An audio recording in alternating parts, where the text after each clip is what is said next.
Eu Olá. apresento uma Neste síntese áudio do estudo Primeiros Vestígios Humanos no Território Brasileiro, que analisa as evidências arqueológicas mais antigas do país e mostra como as populações indígenas desenvolveram sistemas sociais, simbólicos e tecnológicos muito antes da chegada europeia. Durante muito tempo, a história ensinada no Brasil afirmava que o território era praticamente vazio até o século XVI. A arqueologia moderna demonstrou exatamente o oposto. O Brasil abriga algumas das evidências mais antigas das Américas e desempenha um papel central na compreensão do povoamento do continente. Por grande parte do século XX, predominou a ideia de que os primeiros habitantes das Américas teriam chegado há cerca de 13.000 anos, associados à chamada cultura Clovis,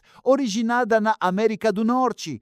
Esse modelo, conhecido como Clovis First, foi sendo progressivamente questionado por descobertas em várias regiões do continente. No Brasil, sítios arqueológicos passaram a indicar ocupações humanas muito mais antigas, sugerindo múltiplas rotas migratórias, adaptações regionais e uma história muito mais profunda do que se imaginava. Um dos marcos desse debate é a Serra da Capivara, no sudeste do Piauí. Desde a década de 1970, escavações revelaram fogueiras, ferramentas de pedra e outros vestígios de ocupação humana. Algumas camadas apresentaram datas superiores a 30.000 anos e, em certos casos, estimativas acima de 40.000 anos. Essas datas geraram controvérsia internacional, mas a consistência dos achados, associada a múltiplos métodos de análise, consolidou a região como uma das mais importantes do continente para o estudo das primeiras migrações humanas. Outro conjunto essencial de evidências encontra-se no litoral brasileiro, nos chamados sambaquis. Esses grandes montes formados por conchas, ossos, ferramentas e restos de habitação foram construídos por populações costeiras ao longo de milhares de anos. Eles documentam ocupações humanas desde pelo menos 8.000 anos atrás.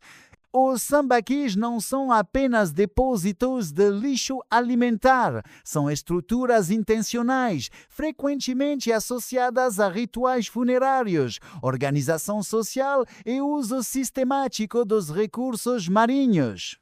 Em muitos casos, funcionaram simultaneamente como moradia, cemitério e marco territorial, revelando comunidades estáveis e tecnologias próprias. No interior do país e na Amazônia, os vestígios também indicam ocupações antigas e diversificadas. Pinturas rupestres, oficinas de ferramentas em pedra e áreas de acampamento mostram que grupos humanos exploravam ambientes de cerrado, florestas e regiões ribeirinhas há pelo menos 12.000 anos. Na Amazônia, pesquisas recentes mudaram profundamente a imagem de sociedades apenas nômades e caçadoras. Há evidências de manejo da paisagem, domesticação de plantas e criação de solos antrópicos, como a famosa terra preta de índio, que demonstra um conhecimento sofisticado de ecologia e agricultura. Essas descobertas transformaram a compreensão sobre o povoamento do território brasileiro. Elas sugerem múltiplas ondas migratórias, rotas diversas e processos de adaptação regional muito mais complexos do que um único movimento vindo do norte do continente. Ao mesmo tempo, revelam que os povos originários desenvolveram sistemas sociais, simbólicos e tecnológicos próprios, moldados por ecossistemas variados e por longos períodos de ocupação contínua. Do ponto de vista social, os registros arqueológicos indicam grupos com forte coesão interna e estratégias claras de ocupação do território. A distribuição dos sítios, a repetição de áreas de habitação e a presença de estruturas coletivas sugerem mobilidade planejada e não deslocamentos aleatórios. Em regiões como os sambaquis, observa-se a permanência prolongada em um mesmo local, indicando formas de sedentarismo parcial e comunidades estáveis ao longo de gerações. A prática sistemática de sepultamentos reforça essa organização social. Muitos sítios apresentam áreas funerárias bem definidas, com indivíduos enterrados de forma ritualizada e, em alguns casos, acompanhados de objetos específicos. Esses padrões sugerem diferenciações internas, possíveis papéis sociais distintos e uma organização baseada na memória, na ancestralidade e no pertencimento ao grupo. Além disso, a circulação de matérias-primas entre regiões distantes, como tipos específicos de rocha para ferramentas ou conchas marinhas encontradas em áreas do interior, indica redes de contato, trocas e alianças. Essas populações não viviam isoladas, mas integradas a circuitos mais amplos de interação. No plano simbólico, essas sociedades construíram universos culturais densos, expressos na arte rupestre, nos rituais funerários e na transformação da paisagem. As pinturas e gravuras encontradas em áreas como a Serra da Capivara, o Planalto Central e a Amazônia mostram cenas de caça, dança, figuras humanas estilizadas, animais e símbolos abstratos. Essas imagens não são simples ornamentos, representam narrativas coletivas, mitologias visuais e formas de transmissão de conhecimento entre gerações. Os sepultamentos reforçam essa dimensão simbólica ao indicar concepções elaboradas sobre morte, ancestralidade e continuidade do grupo. Em muitos sambaquis, os mortos não eram apenas enterrados, mas incorporados à própria estrutura do sítio, estabelecendo uma relação profunda entre território, memória e identidade coletiva.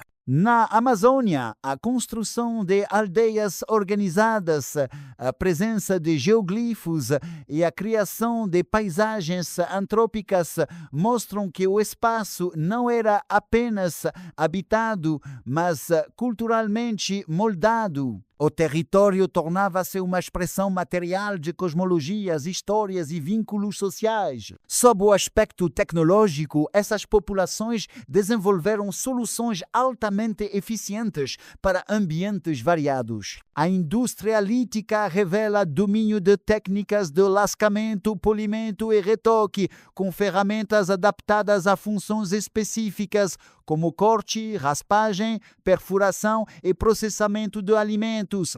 Em áreas costeiras, instrumentos ligados à pesca, à coleta de moluscos e ao trabalho em madeira indicam especialização produtiva. Os próprios sambaquis constituem grandes obras tecnológicas, construídas de forma planejada, com camadas organizadas e continuidade ao longo de séculos. Na Amazônia, a tecnologia agrícola alcançou níveis notáveis. A produção da terra preta de índio, resultante da incorporação deliberada de carvão, restos orgânicos e fragmentos de cerâmica ao solo, criou áreas altamente férteis em ambientes naturalmente pobres. Esse processo revela um conhecimento empírico profundo de ecologia, ciclos de nutrientes e manejo sustentável. A domesticação e o manejo de plantas como mandioca, frutas e palmeiras mostram que a agricultura amazônica pré-colonial foi resultado de inovação local e experimentação prolongada. A cerâmica, por sua vez, apresenta grande diversidade de estilos, formas e funções, indicando tradições técnicas transmitidas ao longo do tempo e identidades culturais bem definidas. A articulação entre sistemas sociais, simbólicos e tecnológicos revela que as primeiras sociedades do Brasil não apenas sobreviveram em ambientes desafiadores, elas transformaram esses ambientes de forma consciente e duradoura. Criaram territórios culturalmente organizados, desenvolveram cosmologias expressas em imagens, rituais e paisagens, e elaboraram tecnologias adaptativas que antecipam conceitos modernos de sustentabilidade e manejo ambiental. O debate científico permanece aberto. A interpretação de vestígios muito antigos exige métodos rigorosos e abordagens interdisciplinares.